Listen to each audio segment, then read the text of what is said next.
भगत सिंह।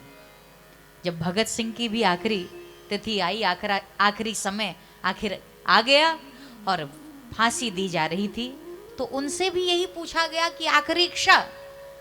तो उन्होंने कहा बस मुझको मेरी माँ से मिला दो। माँ से मिलना चाहते हैं, शायद अब आज के बाद माँ को देख न पाए, माँ इनको न देख पाए, इसी कारण से माँ से मिलना चाहते हैं। माँ को बुलाया गया, माँ सामने आती है, अपने बेटे को देखकर फूट फूट के रोने लगी, बहुत दुखी हो जाती है, बहुत रोती है।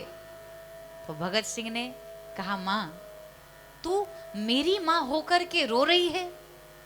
आज तेरा बेटा इस फांसी के तख्त पर झूल करके आजादी रूपी दुल्हन को लाने जा रहा है और तू मेरी माँ होकर के रो रही है।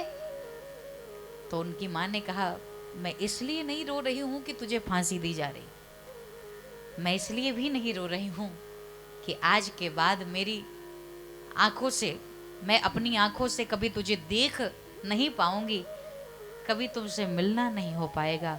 और उस माँ से बड़ा अभागा कौन होगा जिसका बेटा उसके सामने ना रहे, तो इसलिए भी नहीं रो रही हूं। और आप उनके शब्द सुनकर आश्चर्यचकित हो जाओगे।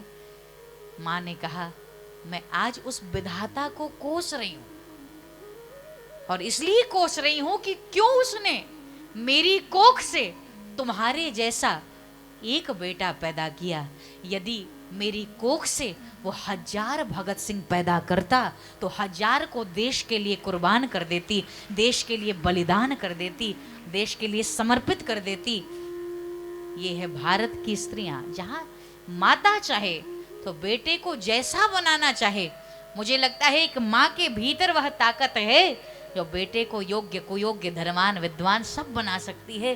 तो गलती केवल बेटे और बेटी की नहीं है, कहीं ना कहीं दोषी माँ बाप भी हैं, बड़े बुजुर्ग भी हैं, ये विचार करना चाहिए।